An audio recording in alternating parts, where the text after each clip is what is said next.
remember his second loss of his LCS career handed to him on this champion by Cloud9 last game. Still having faith in the pick, and rightfully so. Cloud9 looking like they're gonna run back the same jungle matchup here with the Sejuani. Yeah, those Trundle bans, it turns out, likely will result in the Sejuani pick here. This means they are going to have Sylas as a solo laner. I'm expecting that to go to Nisqy in the mid lane.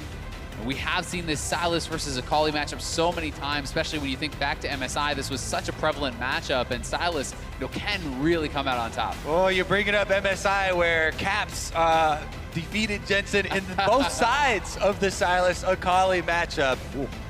Like he has learned from the experience, though. Let's see how well Nisqy can do. Generally early, I like Akali. Plus, they've got the Renekton on the top side, so I feel like Team Liquid this time around, Xmithie does have quite a few options. That being said, Sejuani pairs so well with both Aatrox and the Sylas as far as getting those snap initiations. You can close the distance and get permafrost up very quickly. And this was also actually the matchup that he played in game 1 against Clutch, against Damonte, where Damonte was the one who came out on top and was able to get that solo kill in the 1v1. So we'll see if Jensen can fare better here today against Nisqy's Sylas. And as we work our way onto the Rift, the man who I'm going to be watching the closest in the first few minutes of gameplay is Svenskeren once again. Game number 1, the first gank fails, the flash is expended.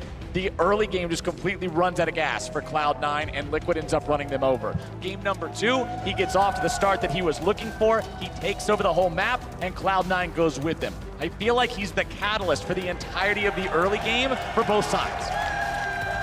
Thus far, too, so goes the bottom lane, so goes the game.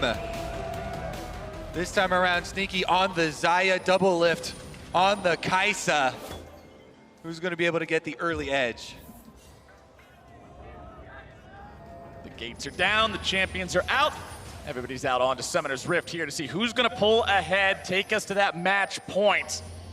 Team Liquid rocking that mid lane Akali that did so much work in the past. But as we wait for minions to collide, we got another sideline report standing by for all y'all. Avali is here with the newest addition to 100 Thieves. Thanks, guys. I am here with Yasuo, the newest addition to 100 Thieves content team. I gotta ask you, we are standing in the middle of the arena. What do you think of Detroit in the finals so far? The finals are great. The people are great. This might be like my favorite finals, and the games aren't even over. That being said, who are you rooting for here today? I gotta go with Team Liquid. I'm assuming they're gonna go 3-1. That's my prediction. I gotta go with my roommate Jensen. Also, you said content creation. I might go pro soon. Just saying. Watch out for that. So. How soon? Next split, we're talking. Next split, you heard it here first. Let's see Yasuo move in there. But thank you, and back to you guys. Hey, fellow one trick, it is hard to play in competitive environments as a one trick. When you name yourself after a champion, I'm able to count the amount of tricks you have on one finger. Let's see if Yasuo can make that happen in the future. All right, quickly going in for the Aftershock trade there. You can see this is different from the Conqueror that we have seen pretty prevalent as well. Neither of them opting for that Keystone stacking up. It's about that burst trade for both of them. Electrocute versus the extra resistances from Aftershock, and Nisqy goes back in again. Nisqy trying to get the early edge on Jensen there in the trade, but Jensen making sure he prolonged it long enough to get that damage back. Bottom side, Zeyzal and Sneaky, DoubleLift and CoreJJ. Both times in these previous games, it has been the blue side constantly keeping the red side shoved up underneath the turret. We've seen the Drake go blue both times early on, as Zeyzal just tries to knock these guys around a little bit. And Nisqy does not stop here in the mid lane. However, Jensen with the tower shot looking to turn things back around, as Sneaky is also taken very low bottom side. Yeah, look at the evolution of summer spells too. Both bottom lanes taking heal and ignite for themselves. Sneaky and Zeyzal getting pushed off the minion wave as DoubleLift gets to that level 2. Yeah, heal down, potion down, no teleport. So if you can keep this pressure up, keep Sneaky low, an early recall can be pretty devastating. They're actually going to take this lane pressure to get a deep ward here over by that blue buff.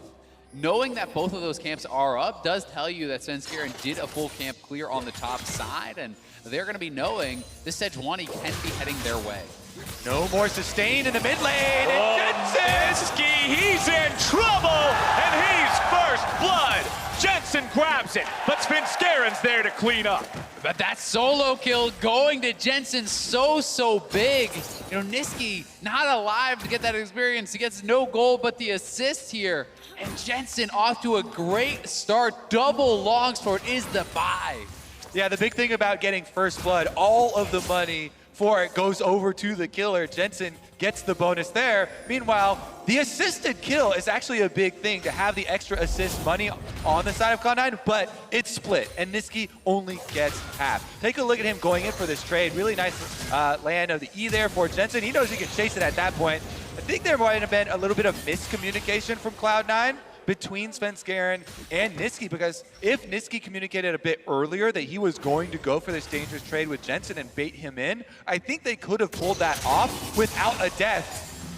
Svenskeren making his way into mid lane. Jensen using the smoke and the speed to get away from the chains. Yeah, the wave here was actually in a pretty difficult spot. Nisqy decided to run back to lane, and Svenskeren failed to push in the wave fully. So with that TP from Jensen, he was actually able to pull the wave to the side and start a partial freeze. But Svenskeren now heading to that bottom side, looking to prey on the TL bottom lane as he did in game 2.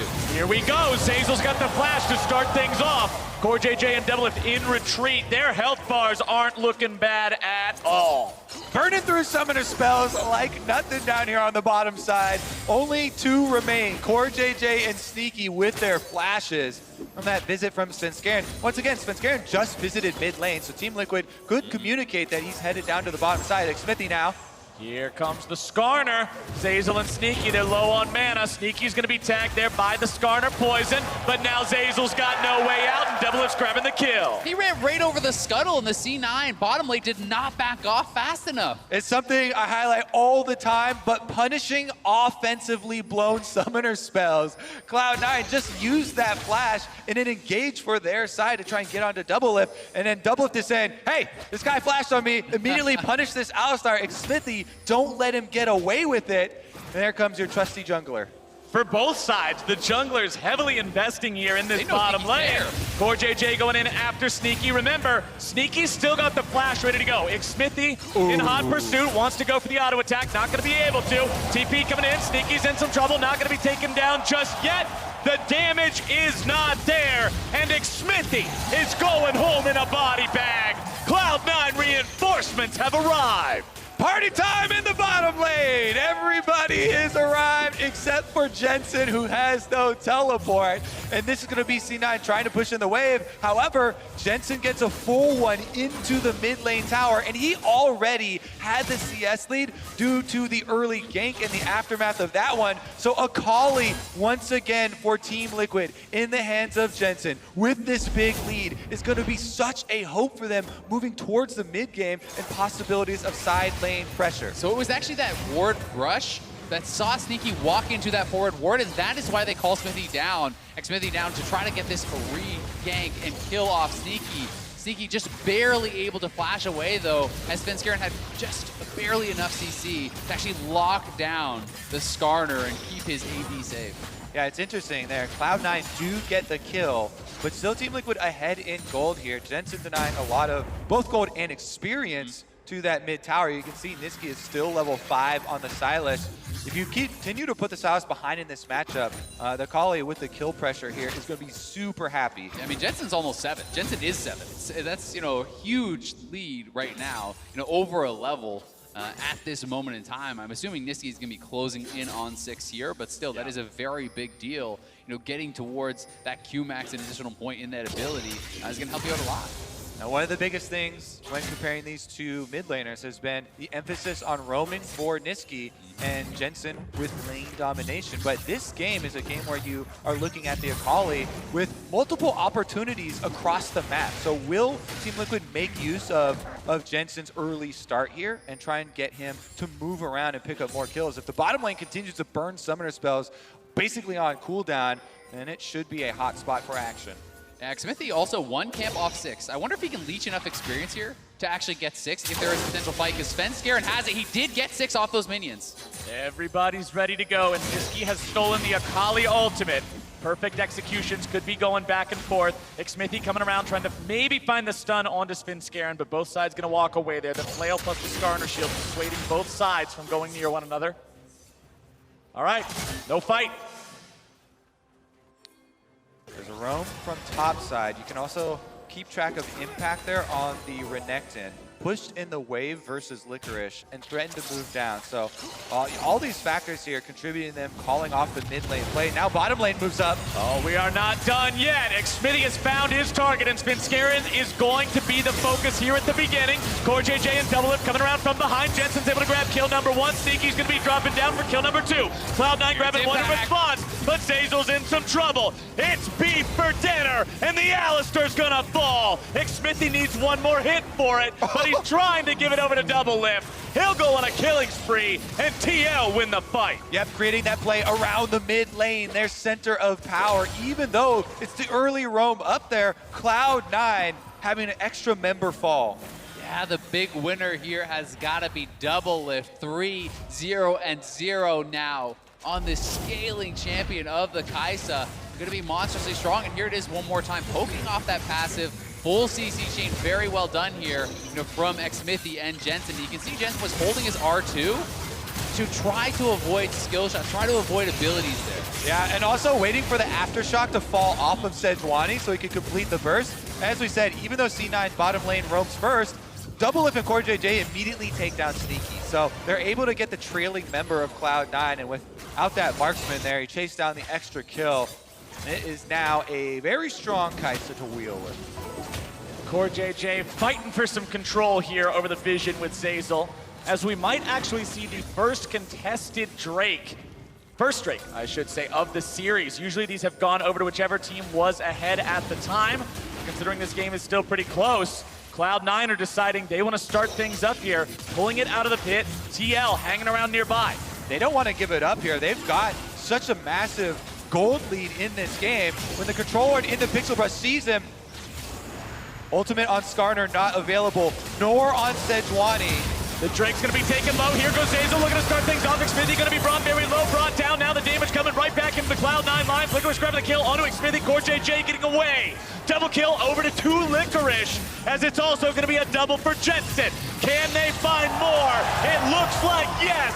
Jensen is gone, and Licorice gets the spree.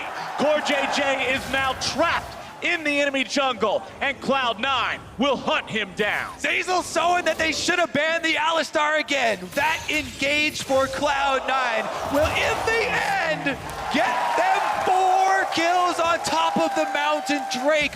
What a massive play here for Cloud9. All started off the back of this Alistar. The Sejuani ults down, the Skarner ults down, then it's up to Zeyzal. Yeah, Nisqy dashing in the middle of everyone. He had stolen the Renekton ult, giving him so much additional tankiness. Now watch DoubleLift here. This could have been even worse for them. Ulting across the fight to actually get over to Nisqy and escape this 3-man squad from Cloud9 that was running rampant through this Team Liquid team. And despite the fact that this is a 3v3, it's all full health bars on Cloud9. Nisqy, Svenskeren, and Licorice, the 3 Bash Bros there for Cloud9. Unstoppable wrecking crew, able to clean that one up. And the most damage in the fight goes over to Licorice on this Aatrox, having to play against it the past 2 games, now getting his chance to pilot it himself and doing a damn fine job so far. 3-0-0 as Team Liquid have control over the topside river. They'll take down Shelly, but they've still got to secure the eye. Cloud9's going to be fighting for this one. TP's coming in. Zeyzal the target. Impact also going to be brought very low. Nearly bursted down. He gets away, but only for a moment. The stunts continue over the wall, and Xmithie is on the run. Nisqy stays alive while zoning away the rest of Team Liquid, and Xmithie falls. It's 2 plus Rift Herald for the side of Cloud9. Team Liquid trying to do something off the back end of the fight. They will lose their mid laner. Yes, they got the Rift Herald, but C9 get 3. Cloud9, again, using the difference in pace to their advantage.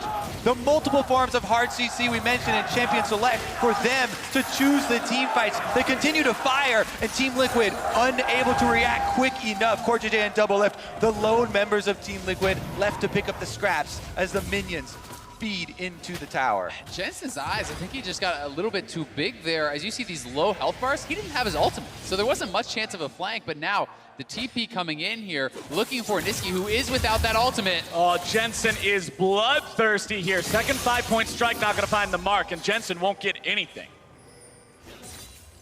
We'll at least be able to push this in, you know, get that TP down. But here it is one more time, and the engage again from Zeyzal. He is just engaging these on a dime, and Nisqy coming in from behind, grabs the ult from Akali, and this is what allowed him to really dive deep and chase in here. The TL bottom lane were almost able to burst him down, but not quite. So Jensen is seeing, all right, Nisqy's really low. Licorice just took a bunch of tower shots. Maybe I can do something here, but he didn't have the ultimate up yet.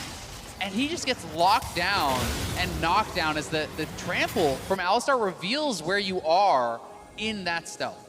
Cloud9 fully aligned on that play. You can see as soon as they see Impact isolated from the rest of the team, Zeyzal pushes everyone off to create room for the rest of his team. And it just seems like Cloud9 is so much more confident in these earlier plays, and the timing's coming through. Team Liquid having a hard time to get that reset. Jensen trying to get away from Nisqy here, returning some damage in the mid lane. Zeyzal makes his way over. He knocks Jensen out of the smoke, but Nisqy is very low. CoreJJ is not going to provide the CC they need, and Svenskeren has shown up on the side. Once again, Cloud9 with the outplay. Nisqy steals the quickness, zooms right away, and that is a denial of the kill. DoubleLift farming the whole time up on the top side, will whittle away at the turret for Team Liquid. But look at Svenskeren. He's behind him. So is Zeyzal. They're going to try to set up this dive here. Svenskeren and Zeyzal providing the CC. Nisqy's there for the damage, but the smoke is down and Jensen's kept alive. C9's dive will not find the mark, but now they've got their chance to put the hurt on the turret. Yeah, they stay true to the goal with this team. Keep the pace at an absolute high here. Zeyzal and Svenskeren constantly re-engaging for them to open up more opportunities. 50% of the bottom turret just taken off. Nisqy trying to fend off DoubleLift there. Yeah, and that was just that. A critical sidestep from Nisqy on that W. That would have procced the passive and potentially allowed him to actually follow through with the ultimate and get that kill. Here's the Rift Herald, summoned up by Xmithie. Remember, Team Liquid lost 3 in the topside river to secure this objective. They need to get value out of its use, but it looks like they'll get a whole lot of nothing. With the pace of these skirmishes, it's very hard to keep track of the cooldowns when you're in game like that. So you have to watch out for some of the key ones here. Now they've got Zeyzal flash ready. Zeyzal is fearless. He just walks right up into the brush. He's going to be suppressed. Team Liquid trying to make this fight happen. It's going to be a shutdown for Xmithie. It's mid laner for mid laner, and Cloud9 get Xmithie too. It's a 1-for-2, and now they're looking to take the Drake.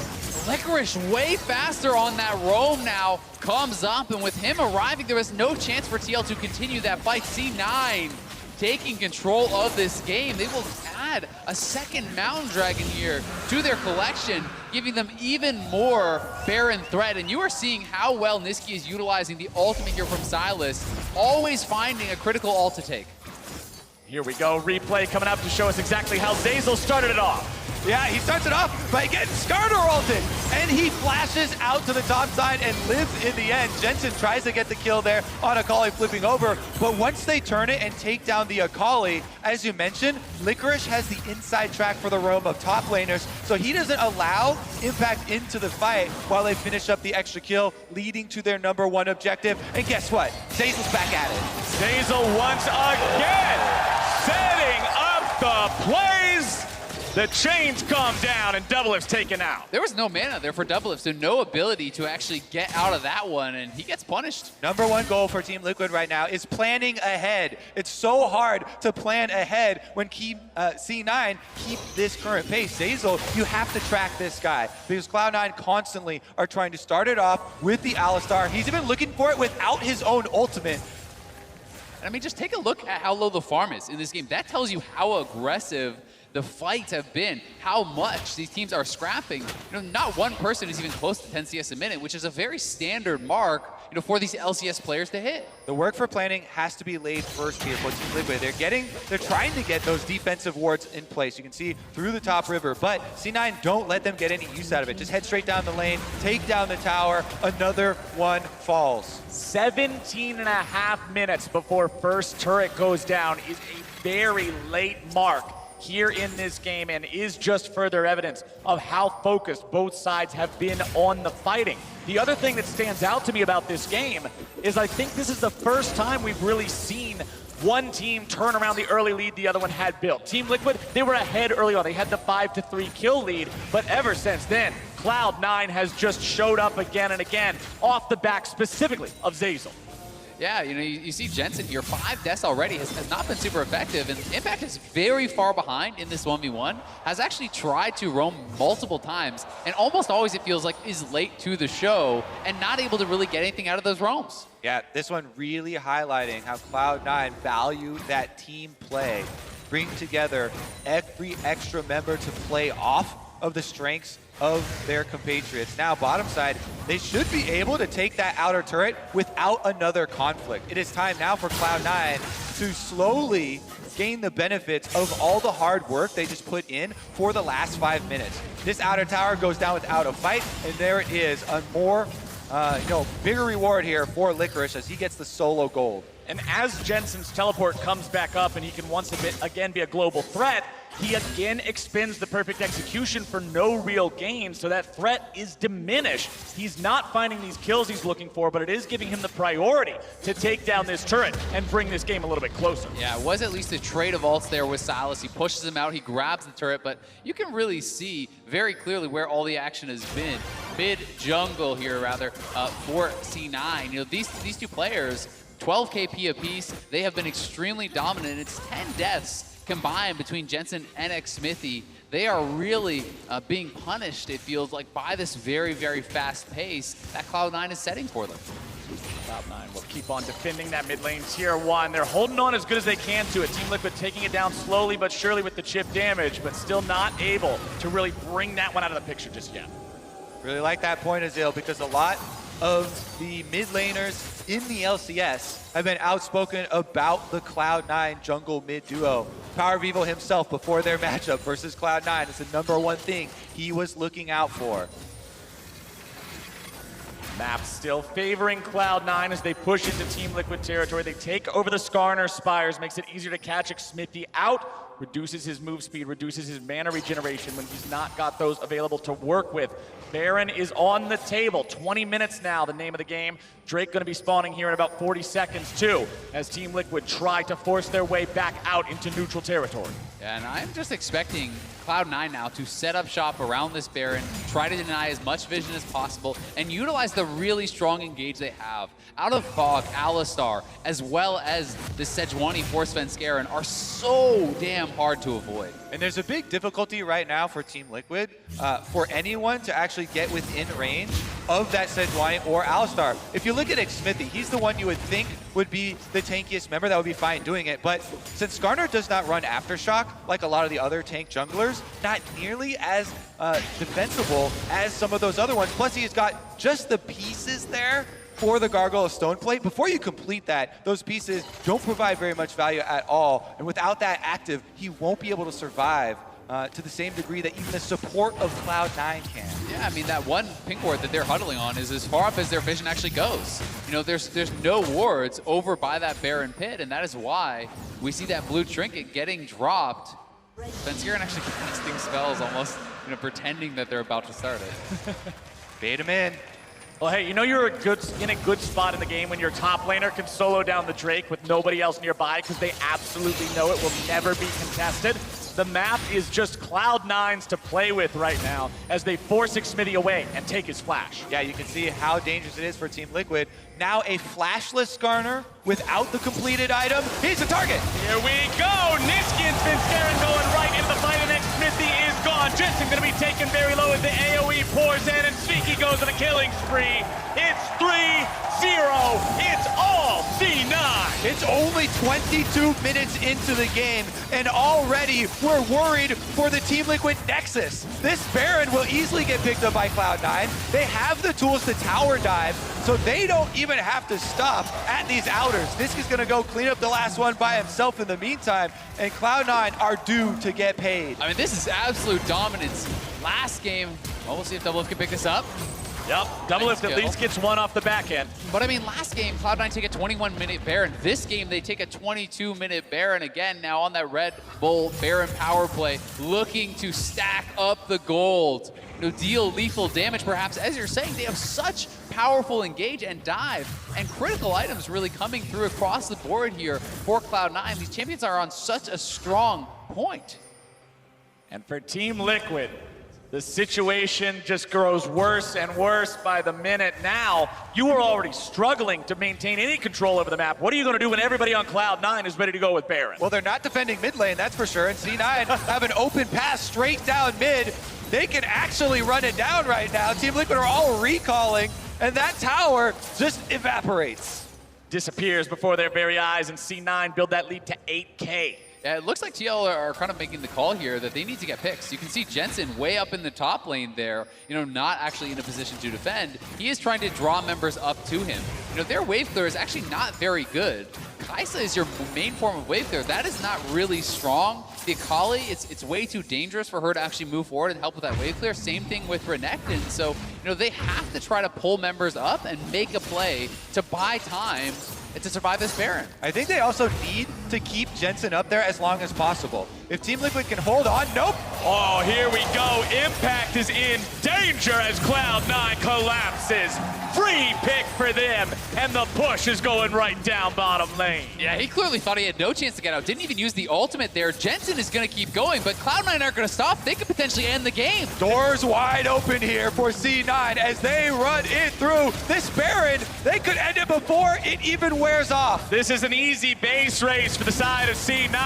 TP coming in now for Jensen, but the dive's already going to be popping off. Xmithie going to be taken very low, taken down. Nisqy's in a killing spree, and TL's on the retreat. Nisqy gets shut down. Good pick up there from Jensen, and C9's going to be repelled. DoubleLift's got the auto attacks, but Zeyzal has the headbutt pulverized. Licorice goes unstoppable, and C9 smack DoubleLift in the mouth on their way out. Yeah, they're going to keep pushing. There's 4 members here. Impact does have his ultimate available. You can see Jensen healing back up. They want to try to make something happen here, but Nisqy is untouched. Only one Nexus turret remains.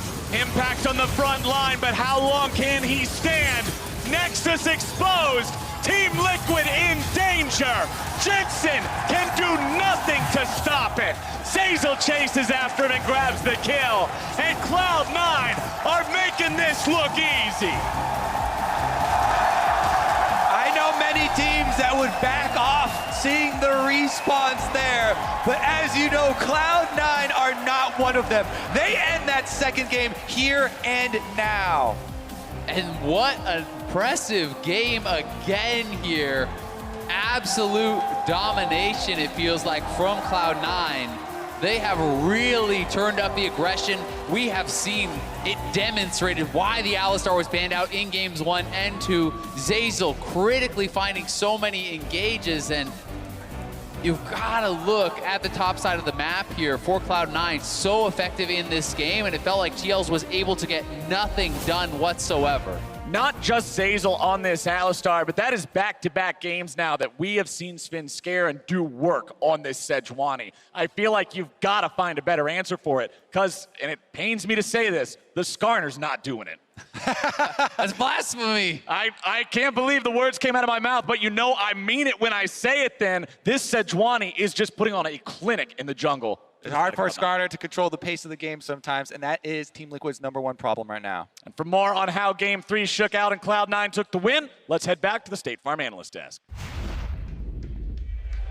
Thank you very much, Flowers. I can't believe the words that just came out of your mouth, but we brought Meteos on the desk to help us understand this slugfest of a game and a series. Meteos, how have you felt about the way that both of these teams have absolutely attacked each other so far in the first 3? This has been a great series to watch for me so far. And to me, it looks like C9 is just the stronger team thus far.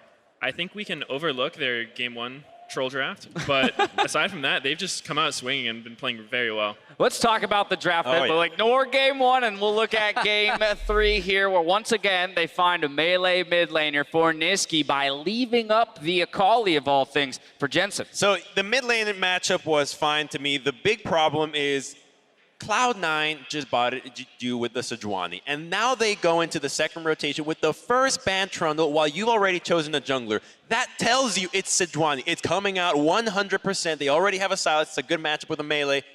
And then they choose to ban Karma as a response instead of targeting the Sejuani, giving up the MVP jungler Svenskeren, his best jungler, and just completely runs over Xmithie. I mean, to some degree, it speaks to the respect that these teams are giving to the Karma, even though it hasn't necessarily. They're sharing the same bag of chips, Dash. It's a one bag of chips for everyone. They got to stay focused on the conversation around this game. Here's some early game stuff. Lots of action in the mid lane as Jensen will find the solo kill, but Sven grabs it back. And I feel like Jensen came out of the gates with something to prove, but Svenskeren was absolutely right there to answer back. And the fact that C9 could suffer these early casualties, but then still continue to pull back, it could be a defining moment for them in this series. Yeah, I think it is time for Liquid to rethink their Skarner pick because it just seems like C9 is playing too aggressively. Usually Skarner is good in a slower game where your lanes can slowly, build up advantages and then you harvest dragons.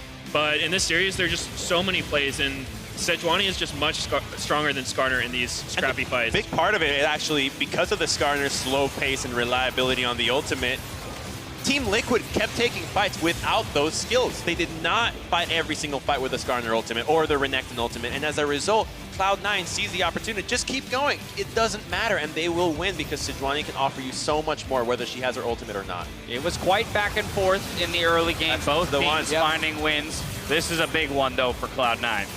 At the end of the fight, Renekton Skarner still have ultimate, and a really nice engage out of Zeyzal with a flash pulverize, following up his single headbutt. I do think that from draft, it's super hard for Liquid to actually win these 5v5 engagements because if you look at their champions, they don't have anyone tanky enough to survive the engage. You're getting Alistar comboed, you're getting Sejuani ulted. If you don't have someone that's tanky enough to, survive that, you're just gonna flop. So I feel like Jarvan is probably a good answer for Team Liquid. It's a champion that I expected to have really high priority in this series, but actually hasn't gotten picked yet.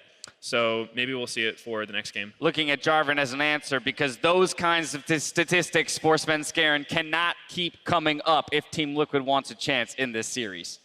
Yeah, it definitely feels like Svenskeren has gotten into Xmithie's head a little bit, but mostly just outplayed him in the last few games. Some of that does have to do with Skarner and just the capabilities of the champion, but thinking about the way fights played out past the mid-game, so often it was TL being later to the play and C9 finding the ways to initiate first. Yeah, and it really feels like Team Liquid is being taken out of their comfort zone. They're not able to control the fights that they want to take because, like you mentioned, we keep talking, the Skarner wants to do it, and Jensen keeps finding himself, okay, I got something to prove, I need to make it into these fights and clean something up. But because the champions are so tanky, and because Nisqy, yes, you are Sylas, kind of that squishy mage, you always steal the Renekton ultimate. You're never going down.